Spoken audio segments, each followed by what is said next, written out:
I'm Dr. Shoma Ghosh. Welcome to Join Films.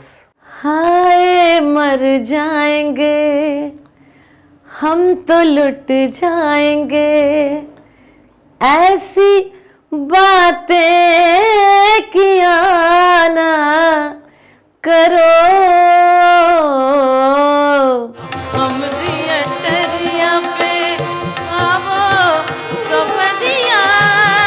Hello friends, welcome to फिल्मी फंडे joinfilms.com। मैं हूं आपका अपना वीरेंद्र राठौर और आप देख रहे हैं बॉलीवुड का Google join films YouTube channel.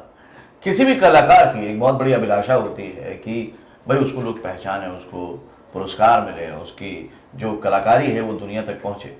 और जब ये पहुंचती है और सम्मान से बढ़कर राष्ट्रीय सम्मान तक पहुंच जाता है, तब कैसा लगता है, क्या होता है, बताऊंगा आज के वीडियो में। मेरे साथ हैं पद्मश्री शोभा घोष जी। स्वागत है आपका जॉइन फिल्म्स में। Thank you so much. ये जो पुरस्कार मिलते हैं जब एक किसी कलाकार को, उसके पीछे एक अथाह मेहनत होती है, बहुत सारे साल होते हैं। बिल्कुल। जब ये दोनों को मिला के देखते हैं तो कैसा लगता है? बहुत अच्छा लगता है। आपकी साधना, आपके काम की जब स्वीकृति मिलती है, जब ऐसा पुरस्कार मिलता है तो बहुत इंस्पिरेशन मिलती है, काम दुगुनी हो जाती है और लगता है कि और कुछ करें, समाज को कुछ दे, हम कुछ दे के जाए, ये जिम्मेदारी महसूस हो जाती है।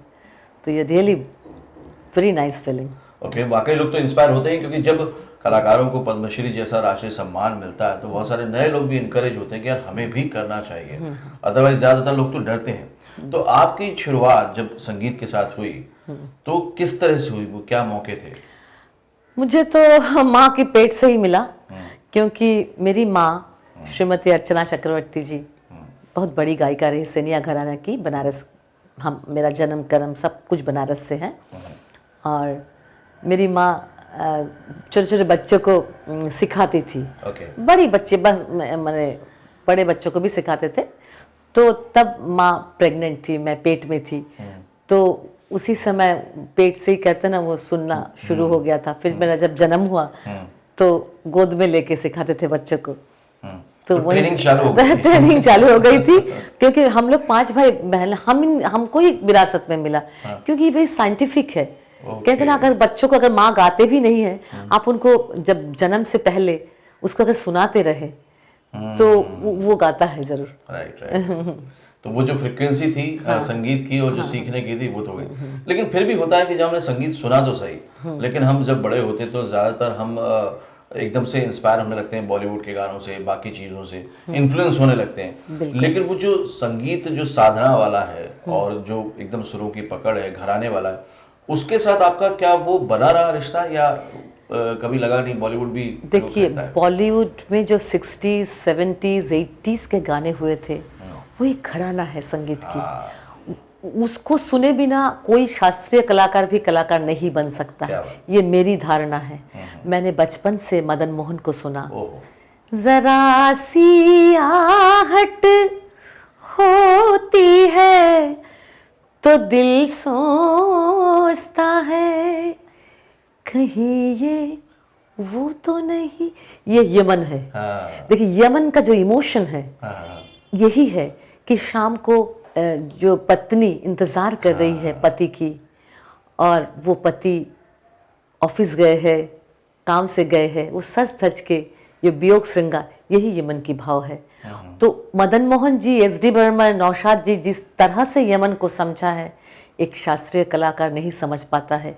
क्योंकि शास्त्र को पढ़ते हुए, ग्रामर को पढ़ते हुए उसको भूल के रस पे जाना पड़ता है। उन लोग उस रस पे पहुंचे थे, जो कि हम लोग व्याकरण में रह जाते हैं, मुंह बनाते हैं, ये ऐसा करते हैं, वैसा करते हैं। लेकिन वो व्याकरण को निचोड़ लेके, हम तो कहेंगे कि उन लोग गंधर्व लोक से आए हुए थे। ऐसे गाना कोई साधारण इंसान नहीं बना सकता है। इसलिए आप इसको छोटा नहीं कर सकते हैं। फिल्म संगीत को उन लोगों ने जो तपस्या किया था, निचोड़ को दे के चले गए, जो आज भी वो गाना अमर है। क्या बात है। ये मैं बताऊं सुमा जी, आज आपने इतनी बड़ी बात कही और मेरे ख्याल से पहली बार किसी ने इस बात को इस तरह से कंपेयर और रियलाइज किया है। नहीं तो ज्यादातर लोग बोलते नहीं बॉलीवुड की गायकी जो है वो बिल्कुल अलग तरह की कमतर है, लेकिन ये पहली बार आपने, और बिल्कुल आपने साइंटिफिकली प्रूव भी कर दिया उसको। बिल्कुल। और देखिए, कोई चीज रस, क्योंकि वो सुगम संगीत है, फिल्म संगीत लाइट म्यूजिक है, तुरंत लोगों तक पहुंचती है, हृदय तक, क्योंकि उसमें कविता होती है, सुंदर कविता होती है। और जब वो सुर में पिरो के आता है, किसी के मुस्कुराहटों पे हो निशान, किसी का दर्द हो सके तो ले उधार। ये देखिए क्या बात। तो आज तो हमारा वीडियो भी बड़ा सुर में आ गया, बिल्कुल बहुत अच्छा हो गया। लेकिन वाकई जिस तरह से आप उसको बता रही हैं, समझा रही हैं, वो बहुत आसान शब्दों में समझा रही देखिए हैं। फिल्म, मैं आपको इंटरप्ट कर रही हूँ कि फिल्म जो संगीत है उसमें एक कहानी होती है, उसमें एक सुंदर कविता, क्योंकि सिचुएशन के मुताबिक वो होती है और सब कुछ उस पे रहता है। और जब उस इमोशन के अनुरूप जब म्यूजिक डायरेक्टर उन रागों को चुने थे उस समय, तो कितने उनकी साधना थी आप सोचिए। तो वो तो एक घराना हो गई हम लोगों के लिए। हम लोग बहुत कुछ सीखते हैं कि कैसे गाना, कैसा उसका धुन के अनुरूप रागों का सिलेक्शन, उस सिचुएशन में वो किस तरह से एकदम अप्रोप्रिएट हो। ये बहुत कुछ सोच के म्यूजिक डायरेक्टर को गाना बनाना पड़ता था।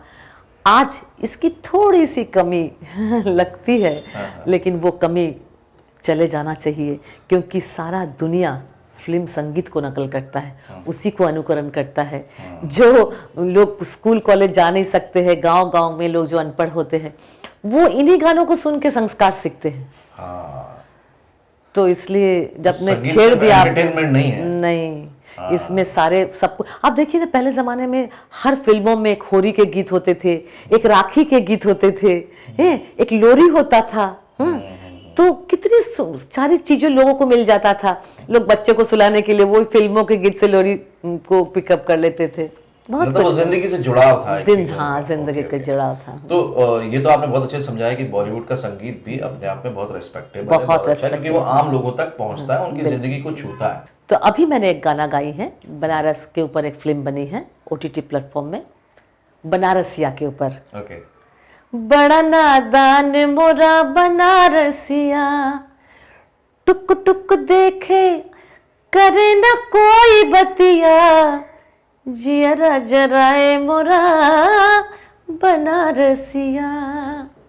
किसी भी कलाकार के लिए बहुत बड़ी हो जाती है बात जब वो एक ऐसे उस्ताद के साथ बैठे, बिस्मिल्लाह खान साहब के साथ, जिनके साथ 2 मिनट की रूबरू मुलाकात ही अपने आप में बहुत बड़ी बात हो जाती है। उनके साथ जुगलबंदी की जो हिम्मत आपने दिखाई, वो कैसे और क्या था?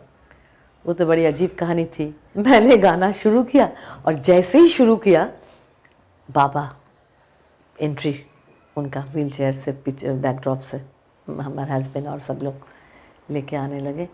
तो उन्होंने, कौन गा रही है? ये तो पुराना रसूलन है, जो उस समय की सबसे बड़ी गायिका मानी जाती है। मैं ठुमरी गा रही थी। तो बोले, जिन्होंने आपको बुलाया वही? बोले, वो इतना अच्छा गाती है। तो मैं जो बजाता हूँ ये वो गा रही है। तो मुझे हस्बैंड ने चिढ़ दिया। मैं तुरंत उतर के आई और मैं उनके पास गई। मैंने बाबा कहा, उन्होंने, तुम मेरी बेटी हो आज से। क्या बात? हाँ, बेटी हो आज से। और उन्होंने उसी दिन कहा कि मैं तुम्हारे साथ जुगलबंदी करूँगा। तो मैंने सोचा कि ऐसे ये संभव तो हो ही नहीं सकता है ना, मतलब भारत रत्न। और मैं उस समय पद्मश्री भी नहीं थी, मेरा उम्र ही क्या था, 31-32 साल की थी। हमने उसको गाना सुना, सब देखा और उसकी आवाज़ जो देखा तो दिल में आ गया, यार इसकी लड़की है। तो हमने उसको लड़की समझ लिया कि हमारी लड़की है। 6 महीना बीत गया तो मैं कलकत्ता में भी मेरा घर है, तो वहाँ मैं गई थी। तो पता चला कि बाबा आए हुए हैं। तो मैंने खबर लिया कहाँ ठहरे हुए। तो मैं पहुँची वहाँ, तो रिसेप्शन में कहा कि उनको कहिए कि ऐसे शोमा घोष जिनको आप बम्बई में मिले थे। बोले, जल्दी से बुलाओ। मैं तो उसी को सोच रहा था शाम से। मैं गई तब वो मेरे ऊपर बहुत नाराज़ हो गए कि तुम क्या मजाक सोचे हो क्या? मैंने तुमको जो उस दिन कहा था कि हमारे जुगलबंदी में तुमने मेरे से कुछ खबर ही नहीं लिया तुमने।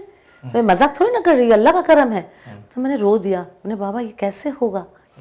बोले, मैं तुम्हारे ऊपर कोई दया नहीं कर रहा हूँ, ये अल्लाह का करम है, मुझे करना ही पड़ेगा। और सुर किसी की बपौती नहीं है।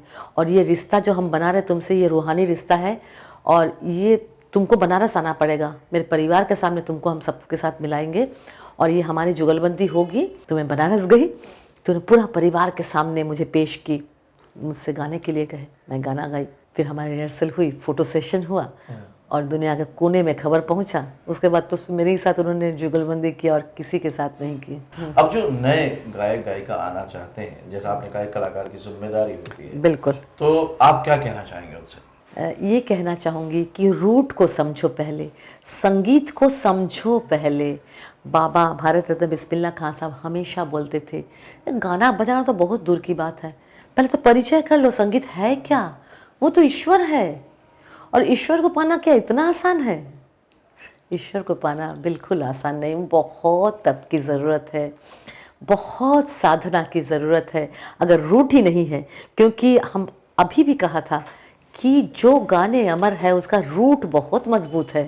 थैंक यू सो मच, बहुत बहुत धन्यवाद। आज आपसे बात करके मुझे बहुत कुछ सीखने को मिला और मुझे लगता है जितने भी हमने अभी तक वीडियो बनाए उसमें से ये सबसे शानदार वीडियो बना, शानदार इंटरव्यू रहा है। तो दोस्तों ये थी सोमा जी, बहुत अच्छी अच्छी बातें बताई। मैं कंक्लूड कर देता हूँ हमेशा की तरह।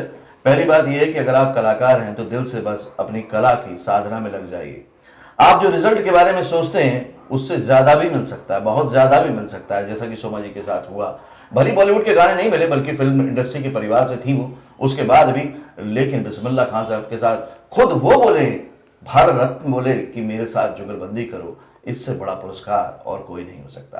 दूसरी बात यह है कि ये दिल की बातें हैं, इसको दिल से ही आप पूरा कर सकते हैं। आप जब संगीत में होते हैं या कोई भी कला के प्रदर्शन में होते हैं तो आप भगवान के बहुत करीब होते हैं, और जब भगवान के करीब होते हैं, ईश्वर के करीब होते हैं, खुदा के करीब होते हैं, तो उसमें बेईमानी नहीं चल सकती, वो पूरी ईमानदारी से ही निभाया जा सकता है। ये एक रूहानी रिश्ता है और कला के रूप में ये आपको मिला है, तो बस उसको अच्छे से निभाते जाइए। अगले वीडियो में फिर से मिलूंगा, तब तक के लिए देखते रहिए, सीखते रहिए, जमे रहिए। All the way best. I will join film someday.